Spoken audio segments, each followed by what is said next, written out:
Warga geram dengan ulah pelaku yang tega menganiaya korban hingga tewas. Warga riuh menyoraki pelaku yang digiring ke dalam mobil polisi.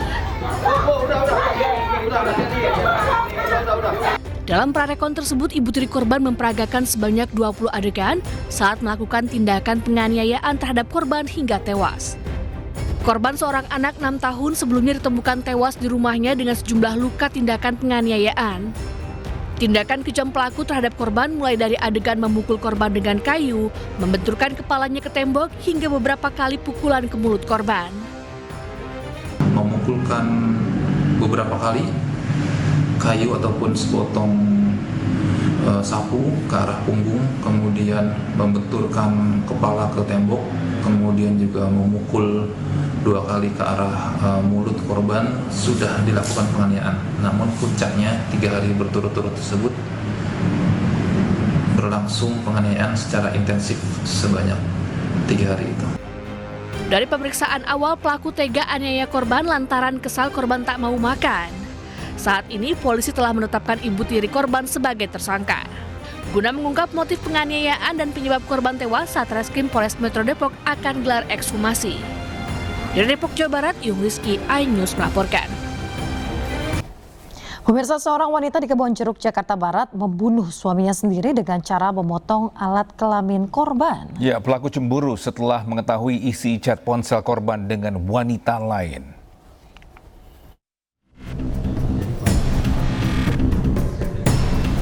Unit Reskrim Polsek Kebonjeruk menggelar rekonstruksi kasus tewasnya seorang pria di tangan istrinya sendiri. Korban tewas akibat alat kelaminnya dipotong menggunakan pisau. Sebanyak 25 adegan diperagakan, di mana salah satunya pelaku sempat mengantarkan korban ke rumah sakit usai menganiaya korban. Namun naas, setelah 23 hari dirawat di RSCM Jakarta, korban meninggal dunia. Aksi nekat pelaku dilatar belakangi cemburu karena mengetahui isi chat korban dengan wanita lain. Kemudian dalam penanganan dokter selama 23 hari dalam proses klinika itu, korban dinyatakan meninggal dunia oleh dokter rumah sakit UNT. Untuk motif yang kami dapat yaitu bahwa si pelaku ini dia melihat isi chat handphone dari korban, dia cemburu melihat ada isi chat dari handphone korban. Sebelumnya, warga di sekitar rumah Pak Sutri menduga kematian korban karena penyakit paru dan ginjal. Pasalnya, pelaku dan korban sudah memiliki 3 anak dan tidak pernah terlibat cekcok. Dari Jakarta, Miftahul Gani, iNews melaporkan.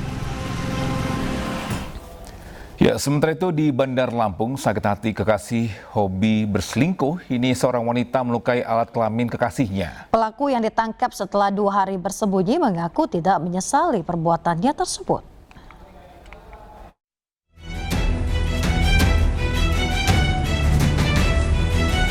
Aparat Polres Bandar Lampung mengolah tempat kejadian perkara di lapangan Baruna, Kecamatan Panjang, Kota Bandar Lampung. Sebelumnya, seorang wanita, Windy Cynthia, 28 tahun, menganiaya kekasihnya, Karsilan, 32 tahun, dengan menyayat alat kelamin menggunakan senjata tajam. Peristiwa berdarah itu terjadi saat keduanya bertemu untuk memadu kasih. Korban yang berteriak kesakitan hingga kritis lalu ditolong warga ke rumah sakit, sementara pelaku langsung melarikan diri. Setelah sempat bersembunyi 2 hari, pelaku akhirnya dijemput polisi di rumahnya. Dari tangan pelaku, polisi menyita 1 senjata tajam jenis cutter yang digunakan pelaku menyayat kelamin kekasihnya. Dari hasil pemeriksaan terungkap, pelaku sakit hati korban mengkhianati cintanya. Sakit hati, karena yang bersangkutan adalah mempunyai hubungan gelap. Ternyata diketahui bahwasanya melakukan hubungan suami istri itu bukan hanya dengan si pelaku, tapi ada dengan perempuan lain lagi. Sementara itu, pelaku mengaku tidak menyesal dengan perbuatannya. Ini dilakukan agar kekasihnya tidak bisa lagi berhubungan dengan wanita lain. Kesel juga karena saya selama sama dia banyak sakit hatinya, banyak tersiksa batinnya, selalu dibohongi, selalu diselingkuhi. Sudah punya saya masih main sana sini, jajan wanita lain sana sini, gimana yang nggak sakit hati?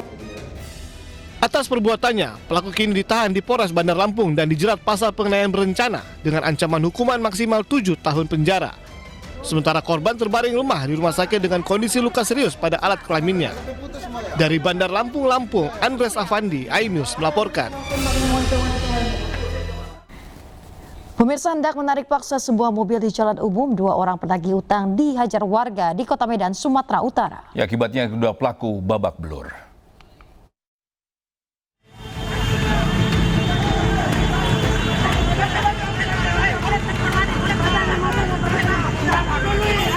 Video amatir warga merekam saat sejumlah debt kolektor berusaha menghentikan dan menarik paksa sebuah mobil di kawasan Jalan Setiabudi, Kota Medan, Sumatera Utara. Pemilik mobil yang enggan berhenti diteriaki sebagai pelaku tabrak lari oleh para debt kolektor tersebut.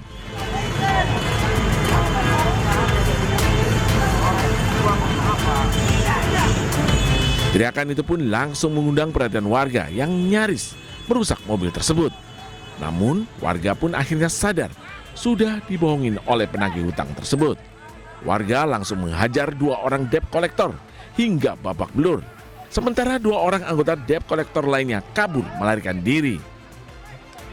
Kolektor tadi maling katanya kan gitu. Singkat ceritanya stop tadi di depan komplek tadi kan.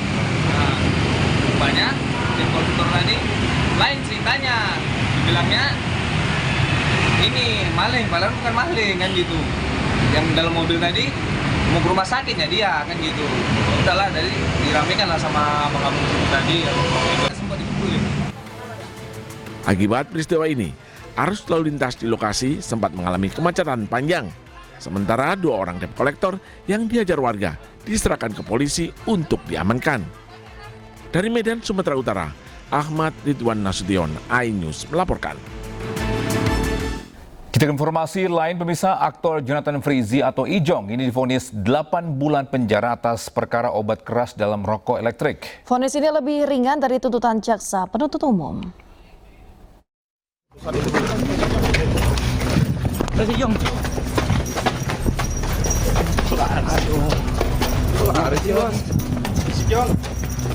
Aktor Jonathan Frizzy atau Ijong divonis 8 bulan penjara oleh Majelis Hakim Pengadilan Negeri Kota Tangerang atas perkara rokok elektrik yang mengandung zat etomidate. Putusan ini lebih ringan dari tuntutan jaksa penuntut umum pada sidang sebelumnya, yakni 1 tahun penjara. Menanggapi keputusan tersebut, Ijong mengaku menyerahkan sepenuhnya kepada penasihat hukumnya terkait langkah selanjutnya. Pikir-pikir bukan keberatan, ya itu memang udah hak dan kewajibannya kita gitu. Jadi nanti biar 1 bulan pun nggak cocok sebenarnya gitu. Atas putusan ini, pihak Ijong meminta waktu sepekan untuk memikirkan terkait vonis yang dijatuhkan majelis hakim. Dari Tangerang, Banten, Hasnugara, iNews melaporkan.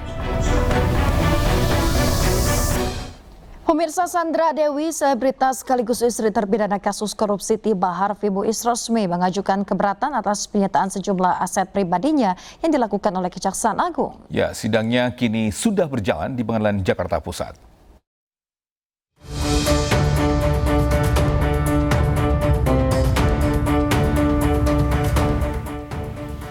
Sandra Dewi, selebritas sekaligus istri terpidana kasus korupsi timah Harvey Muiz, resmi mengajukan keberatan atas penyitaan sejumlah aset pribadinya yang dilakukan oleh Kejaksaan Agung pada awal Oktober. Sidangnya kini sudah berjalan di Pengadilan Jakarta Pusat. Untuk disita yaitu sejumlah perhiasan, jumlahnya sangat banyak, ada 100 lebih, karena dia mengaku di-endorse oleh perhiasan, termasuk dia punya merek sendiri kalau tidak salah. Kemudian juga ada tas, dari 88 tas mungkin ada sejumlah sekian yang dianggap itu hasil jerih payah sendiri. Kemudian 2 unit kondominium di Perumahan Gading Serpong. Kemudian ada rumah Paku Buwono di Kebayoran Baru, di situ ada berapa unit kalau tidak salah. Kemudian ada di rumah di Permata Regensi Jakarta Barat dan sejumlah uang di tabungan yang diblokir. Oktober 2024, Sandra Dewi tak bisa meyakinkan Hakim Pengadilan Negeri Tipikor jika harta yang disita adalah hasil kerja kerasnya. Oktober 2025, Sandra kembali meminta asetnya kembali dengan alasan yang sama. Sementara itu, Kejaksaan Agung mempersilahkan Sandra Dewi mengajukan keberatan atas penyitaan aset miliknya. Memang dari yang mengajukan mempunyai alibi dan dasar yang kuat, argumen yang kuat, ya tentunya kalau sudah ada putusan pengadilan yang ingkrah terhadap keberatan itu, ya kita kembalikan. Kita menghormati apapun keputusan pengadilan, kita hormati dan kita laksanakan. Namun demikian, kami meyakini bahwa tindakan penyidik dan penuntut itu sudah tepat dan pastinya punya argumentasi sendiri, dan hal ini dipertimbangkan juga dalam putusan kasasi, semuanya kan dipertimbangkan dan tetap dirampas.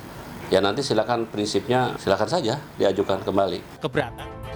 Harvey Mui sendiri merupakan salah satu terpidana korupsi pengelolaan tata niaga komunitas timah di wilayah izin usaha pertambangan PT Timah Tbk 2015 sampai 2022 yang telah merugikan negara 300 triliun rupiah. Ia dihukum 20 tahun penjara. Dari Jakarta, Tim Liputan iNews melaporkan.